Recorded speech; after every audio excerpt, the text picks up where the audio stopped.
इस वीडियो में हम कैश फ्लो स्टेटमेंट के फॉर्मेट को डिटेल में डिस्कस करेंगे। देखिए, वैसे तो कैश फ्लो स्टेटमेंट में 3 चीज़ें आती हैं।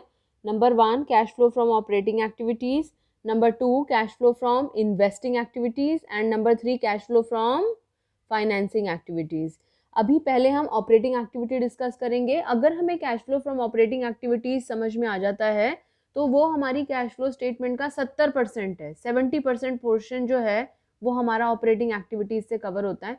अगर हमें ऑपरेटिंग एक्टिविटीज़ समझ आ जाएगा तो बाकी 15% हमारा इन्वेस्टिंग और फाइनेंसिंग एक्टिविटीज़ है, वो हमें बहुत आसानी से समझ आ जाता है। So let us focus on the operating activity. पिछली वीडियो में हमने डिस्कस किया था कि profit before tax and extra ordinary item कैसे निकालते हैं। एक बार दोबारा से रिकॉल करते हैं कैसे निकाला करते थे। हमें नेट प्रॉफिट आफ्टर टैक्स दिया हुआ होता था और वो भी हम कैसे निकालते थे, क्लोजिंग माइनस ओपनिंग करके, और उसमें हम कितनी चीज़ें जोड़ते थे, 4 चीज़ें। कितनी आइटम्स जोड़ते थे, 4। वो कौन कौन सी 4 आइटम्स हैं? Number 1 provision for taxation, number 2 proposed dividend, number 3 interim dividend and number 4 transfer to reserve. वो कोई भी रिजर्व हो सकता है, जनरल रिजर्व या कोई अन्य रिजर्व, और अगर ना पता चल रहा हो तो उसको भी हम क्लोजिंग माइनस ओपनिंग करके कैलकुलेट कर सकते हैं। तो ये हमने net profit before tax and extra ordinary item निकालना सीखा था पिछली वीडियो में और इससे रिलेटेड क्वेश्चन भी किया था। अब इसके आगे कंटिन्यू करते हैं बेटा। हमारे कैश फ्लो स्टेटमेंट की जो सबसे पहली आइटम है वो है ही profit before tax and extra ordinary item, जिसको कि हम पहले वर्किंग नोट में कैलकुलेट कर लेंगे, फिर यहाँ पर शो कर देते हैं। अब इसमें कुछ चीज़ें हैं जिन्हें हम प्लस करते हैं, कुछ चीज़ें हैं जिन्हें हम माइनस करते हैं। क्यों करते हैं, what is the logic? Actually ये profit before tax and extra ordinary item जो है ये अक्रूवल बेसिस पर है, उपार्जन आधार पर है। इसका मतलब है हमें इतना प्रॉफिट होना चाहिए, लेकिन इतना प्रॉफिट होने का मतलब ये बिल्कुल भी नहीं है कि ये प्रॉफिट हमारे पास कैश के रूप में उपलब्ध है, क्योंकि हम अक्रूवल बेसिस पर काम करते हैं। उपार्जन आधार पर हम अपना प्रॉफिट या लॉस निकालते हैं, जिसमें कि हमें ये पता चलता है कि हमारी इतनी आमदनी होनी चाहिए थी, हमारा इतना एक्सपेंस होना चाहिए था। जैसे कि हम जब ट्रेडिंग अकाउंट या प्रॉफिट एंड लॉस अकाउंट बनाया करते थे तो हम आउटस्टैंडिंग को प्लस करते थे, प्रीपेड को माइनस करते थे। क्यों करते थे? क्योंकि हम उस वित्तीय वर्ष से संबंधित आय या व्यय को लेते थे, चाहे हमने उनका भुगतान किया हो या ना किया हो। तो जो प्रॉफिट होता है वो अक्रूवल बेसिस पर होता है, या जो P&L अकाउंट होता है वो अक्रूवल बेसिस पर बनाया जाता है, और जो कैश फ्लो स्टेटमेंट है वो कैश बेसिस पर बनाई जाती है। अक्रूवल बेसिस का मतलब है कितना एक्सपेंस होना चाहिए था, कितनी इनकम होनी चाहिए थी, इतना प्रॉफिट होना चाहिए। लेकिन इतना प्रॉफिट होने का मतलब ये बिल्कुल भी नहीं है कि इतना कैश हमारे पास मौजूद है। कैश फ्लो स्टेटमेंट हमें ये बताता है कि हमारे पास वास्तव में कैश कितना है। प्रॉफिट एंड लॉस अकाउंट हमें ये बताता है कि हमें कितना प्रॉफिट होना चाहिए, इतना प्रॉफिट उपलब्ध होना चाहिए हमारे पास में, या इतना प्रॉफिट हुआ है लेकिन उसको कैश के रूप में हमारे पास उपलब्ध है या नहीं है, ये हमें प्रॉफिट एंड लॉस अकाउंट से पता नहीं चल सकता। हमारी रियल कैश पोजीशन जो है वो हमें कैश फ्लो स्टेटमेंट से मालूम चलती है। तो हम इस अक्रूवल बेसिस को कैश बेसिस में कन्वर्ट करना चाहते हैं। इसलिए अगर कोई नॉन कैश एक्सपेंस है जिसको हमने प्रॉफिट कैलकुलेट करने के लिए घटाया था तो उसको हम वापस से ऐड कर देते हैं, और कोई ऐसा एक्सपेंस है जो कि ऑपरेटिंग एक्टिविटी से रिलेटेड नहीं है और हमने घटा रखा है, उसको वापस से जोड़ देते हैं, क्योंकि हम ये पता लगाना चाहते हैं कि ऑपरेटिंग एक्टिविटी के कारण हमारे पास कितना कैश आ रहा है या हमारे पास से कितना कैश जा रहा है।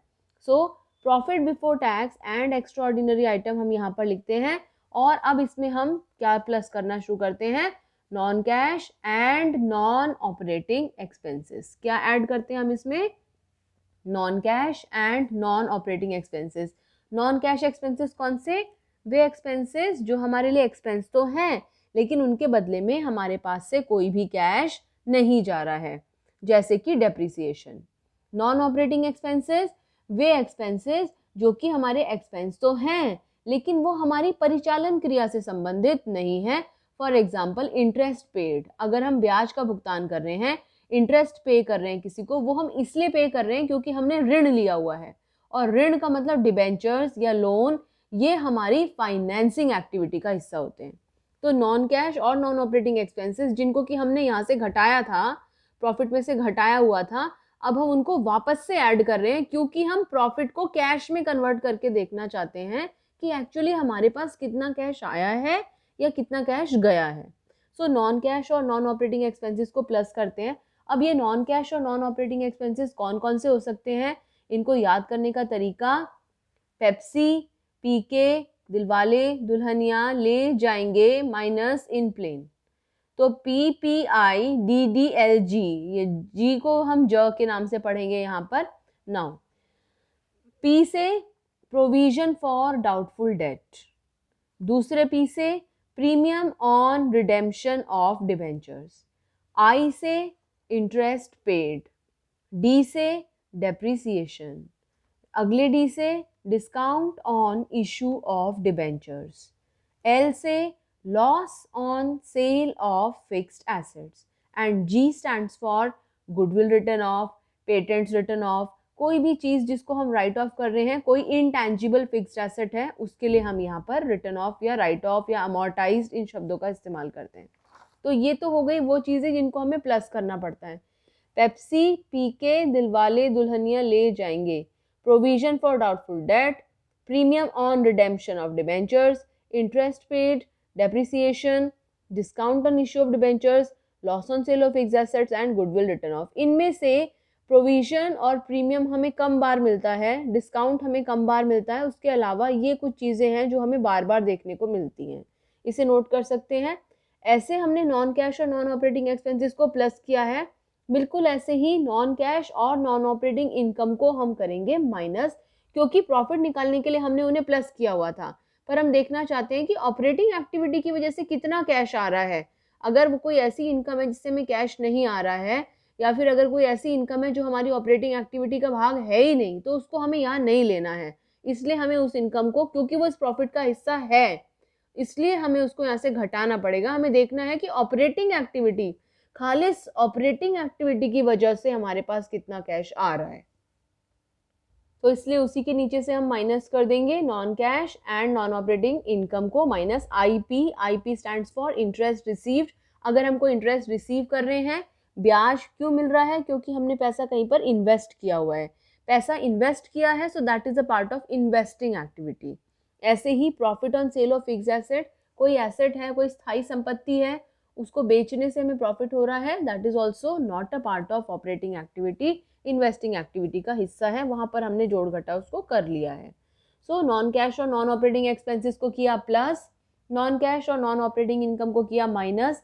ये प्लस माइनस करने के बाद में जो हमारे पास अमाउंट आता है, उस अमाउंट को हम बोलते हैं operating profit before tax and working capital change. क्या बोलते हैं हम उसको? Operating profit before tax and working capital change. इसको नोट कर लीजिए यहाँ तक पहले। अब हम इस ऑपरेटिंग प्रॉफिट को कैश फ्लो में कन्वर्ट करते हैं। कैसे कन्वर्ट करते हैं? जो हमारी करंट एसेट्स और करंट लाइबिलिटीज़ के कुछ प्रभाव हैं जिनसे हमारा कैश आ सकता है या हमारे पास से कैश जा सकता है, उनको हम इसमें जमा घटा करते हैं। किस चीज़ को हम जमा करते हैं? Plus decrease in current assets and increase in current liabilities. अगर हमारी करंट एसेट घटती है, फॉर एग्जाम्पल हमारा स्टॉक जो है 5,000 से 3,000 हो गया, बहुत बहुत संभावनाएं हैं कि हमारा जो 5,000 से 3,000 स्टॉक हुआ, इसका मतलब वो स्टॉक बिक गया होगा।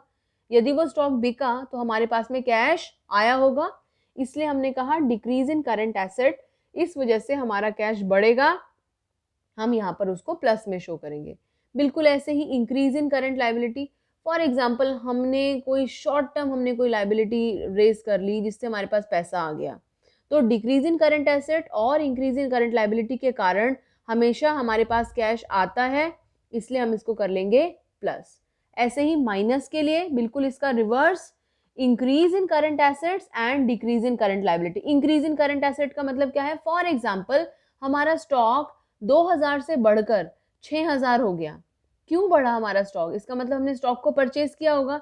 यदि हमने स्टॉक को परचेज किया है तो हमारे पास से कैश गया है, और हमारे पास से कैश गया तो कैश आउटफ्लो है, इसलिए हमने उसको माइनस कर दिया। Same is the case with decrease in current liability. हमारे जो क्रेडिटर्स थे वो पहले 6,000 थे, अब 5,000 हो गए। क्रेडिटर्स कैसे कम होते हैं? जब हम क्रेडिटर्स का भुगतान कर देते हैं, यानी कि हमने क्रेडिटर्स का भुगतान किया तो कैश हमारे पास से चला गया, तो हम इसको कर देंगे माइनस। तो इसको नोट कर लीजिए, डिक्रीज इन करंट एसेट और इंक्रीज इन करंट लाइबिलिटी को करेंगे प्लस, और increase in current asset and decrease in current liability को करेंगे माइनस। जब हम इस जमा घटा को करेंगे तो हमारा ऑपरेटिंग प्रॉफिट जो है वो बदल कर क्या बन जाएगा, cash flow from operating activities before tax. क्या आ जाएगा, cash flow from operating activities before tax. और लास्ट में ऑपरेटिंग एक्टिविटी का लास्ट काम क्या होगा हमारा, कि हम इसमें से माइनस करेंगे टैक्स पेड। क्या माइनस करेंगे, टैक्स पेड। टैक्स के दो रूप होंगे, एक प्रोविजन फॉर टैक्स मेड होगा और एक टैक्स पेड होगा। जैसे हमने प्रोविजन फॉर टैक्स अकाउंट बनाना भी सीखा था लास्ट वीडियो में, तो प्रोविजन फॉर टैक्स मेड आएगा ऊपर जब हम वर्किंग नोट में यूज करेंगे, और यहाँ पर कौन सा आएगा, टैक्स पेड।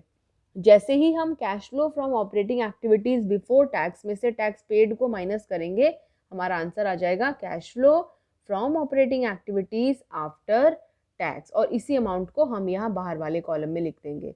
आपने देखा होगा अभी तक हमने पूरा कैश फ्लो स्टेटमेंट का पार्ट बनाया, लेकिन कहीं पर भी हमने बाहर वाले कॉलम में नहीं लिखा था। जैसे ही हमारा ऑपरेटिंग एक्टिविटी का आंसर आ जाएगा, हम इसको यहाँ पर भी लिख देंगे और बाहर वाले कॉलम में भी लिख देंगे। तो ये हमारा पूरे कैश फ्लो स्टेटमेंट का 70% भाग कहूँगी मैं इसको, 1/3 भाग नहीं कहूँगी। Cash flow from operating activities के क्वेश्चन अगर हम कर लेंगे तो हमारा कैश फ्लो का एक पोर्शन कंप्लीट, फिर हमारे इन्वेस्टिंग और फाइनेंसिंग रह जाएंगे। तो इसमें इससे रिलेटेड क्वेश्चंस देखते हैं। उससे पहले ज़रा अपना कैश फ्लो स्टेटमेंट एक बार दोबारा से फटाफट रिवाइज कर लेते हैं। क्या है हमारा cash flow from operating activity, profit before tax and extra ordinary items. पहले तो ये पता लगाओ कि प्रॉफिट बिफोर टैक्स क्या होता है और कैसे निकाला जाता है। प्रॉफिट आफ्टर टैक्स में 4 चीज़ें जोड़ते हैं। क्या क्या है वो 4 चीज़ें, provision for tax, proposed dividend, interim dividend and transfer to general reserve. इसको हमने जमा करा, यहाँ वही आ गया हमारा net profit before tax and extra ordinary items. बार बार एक वर्ड आ रहा है एक्स्ट्रा ऑर्डिनरी आइटम्स। ये एक्स्ट्रा ऑर्डिनरी आइटम्स एक्चुअली है क्या, अगर ये कहीं पर क्वेश्चन में दिखाई देंगी तो ये कैसी नजर आएंगी। इसके लिए नए पेज पर हेडिंग डालिए, what are extra ordinary items. वे सभी एक्टिविटीज़ जो नॉर्मल बिजनेस एक्टिविटीज़ से हटकर हैं लेकिन उन्होंने प्रॉफिट को प्रभावित किया है। नॉर्मल एक्टिविटीज़ से हटके है, नॉर्मल एक्टिविटीज़ से अलग है, हमारे परिचालन क्रियाओं से उनका संबंध नहीं है, लेकिन हमारे बिजनेस को अफेक्ट कर रहे हैं, प्रॉफिट को अफेक्ट कर रहे हैं, उन्हें हम एक्स्ट्रा ऑर्डिनरी आइटम्स कहते हैं। हम देखना चाहते हैं नॉर्मल कोर्स ऑफ बिजनेस में हमारे पास में कितना कैश आया है या कितना कैश गया है। जो एक्स्ट्रा ऑर्डिनरी एक्टिविटीज़ हैं they are not a part of operating activities. वो हमारी ऑपरेटिंग एक्टिविटी का हिस्सा तो है नहीं, लेकिन प्रॉफिट कैलकुलेट करते समय अगर कोई इनकम हुई थी, जैसे कोई हमारी लॉटरी लग गई थी तो हमने उसको प्रॉफिट में प्लस किया था, और अगर हमारे स्टॉक में आग लग गई थी, वो एबनॉर्मल लॉस है, हमने उसे प्रॉफिट में से माइनस किया था। हमने गुडविल वैल्यूएशन में भी ऐसा किया था, अगर कोई एबनॉर्मल लॉस होता था तो हम उसको वापस से ऐड करते थे, और अगर हमारा कोई एबनॉर्मल गेन होता था तो हम उसको माइनस करते थे। तो यहाँ पर भी क्या है, cash flow from operating activities calculate करते समय इन एक्स्ट्रा ऑर्डिनरी आइटम्स के प्रभाव को समाप्त करना पड़ता है हमें। अब प्रभाव को समाप्त करने का मतलब क्या है, just note down the list of extraordinary items and their treatment. So put the heading list of extraordinary items and उनका treatment। सबसे पहले compensation paid to employees under voluntary retirement scheme। कोई employee अपने आप ही रिटायर हो गया, voluntarily retire हो गया, अचानक से हमें उसको पेमेंट करनी पड़ रही है, तो उससे हमारा प्रॉफिट बहुत कम हो गया होगा, लेकिन हमें क्या करना है, उसको हमें नॉर्मल कोर्स ऑफ बिजनेस में देखना है कितना कैश फ्लो हो रहा है हमारे पास में, इसलिए हम उसको वापस से ऐड कर देंगे। बिल्कुल ऐसे ही कोई हमारे यहाँ डैमेज हो गया था, बाढ़ से डैमेज हो गया था और इंश्योरेंस कंपनी ने हमें पैसा दे दिया था, तो अचानक से कोई हमारी इनकम आई है, but that is not a part of our operating activity. वो हमारी परिचालन क्रिया से संबंधित नहीं है, हमारी इनकम में जुड़ा हुआ है, इसलिए हम उसको वापस से माइनस कर देंगे। कहने का मतलब क्या है, कोई भी एबनॉर्मल लॉस होगा जिसको कि हमने प्रॉफिट कैलकुलेट करते समय घटाया था, उसको वापस से ऐड कर देंगे। ये उल्टी प्रक्रिया चल रही है, इसको ऐड बैक करना या सब्ट्रैक्ट करना बोलते हैं। तो एबनॉर्मल लॉस जिसे कि हमने प्रॉफिट कैलकुलेट करते समय घटाया था, उसको वापस से ऐड कर देंगे, और एबनॉर्मल गेन जिसको कि हमने प्रॉफिट कैलकुलेट करते समय ऐड कर दिया था, उसको हम माइनस कर देंगे। ये अगर जमा घटा करते हैं, ये रेयरली क्वेश्चन में होता है, लेकिन कई बार आ जाए अगर क्वेश्चन में, तो हमें पता होना चाहिए कि हमें क्या ट्रीटमेंट करना है, इसलिए हमने यहाँ पर एक्स्ट्रा ऑर्डिनरी आइटम्स को डिस्कस किया। तो इस लिस्ट को लिख लो और दोबारा से ज़रा अपनी कैश फ्लो स्टेटमेंट देखते हैं। इस वीडियो का हमारा ऑब्जेक्टिव है कि हमें कैश फ्लो स्टेटमेंट की जो ऑपरेटिंग एक्टिविटी वाला पोर्शन है वो एक बार समझ में आ जाए कि हमें लिखना क्या क्या है, कैसे लिखेंगे वो अभी हम नेक्स्ट वीडियो में डिस्कस करेंगे। तो हमने कहा सबसे पहले profit before tax and extra ordinary item निकाल लिया वर्किंग नोट से, प्रॉफिट आफ्टर टैक्स में वो 4 चीज़ें जोड़ के, फिर उसमें हमने नॉन कैश और नॉन ऑपरेटिंग एक्सपेंसेस को प्लस करना है।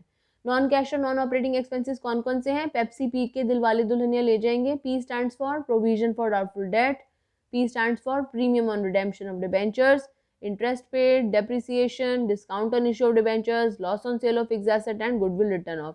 इन सबको हम प्लस करेंगे और माइनस क्या करेंगे? इंटरेस्ट रिसीव्ड और profit on sale of fix asset. इनको जब जमा घटा करेंगे तो हमारा आंसर आ जाएगा क्या? Operating profit before tax and working capital change. ये हमने अमाउंट लिख दिया। अब उसमें प्लस क्या करना है? Decrease in current asset and increase in current liability को प्लस कर देंगे और इंक्रीज इन करंट एसेट और डिक्रीज इन करंट लायबिलिटी को कर देंगे माइनस। जब हमने इसको जमा घटा करा तो जो हमारा अमाउंट आया उसका नाम क्या हो गया? Cash flow from operating activities before tax. ये अमाउंट आ गया और इसमें से हमें क्या माइनस करना है? Tax paid. जैसे हमने इसमें से टैक्स पेड माइनस करा तो हमारा अमाउंट आ गया cash flow from operating activities after tax. ये पूरा फॉर्मेट नोट कर लो, इसको समझ लो। अभी अगली वीडियो में इससे रिलेटेड क्वेश्चंस करते हैं।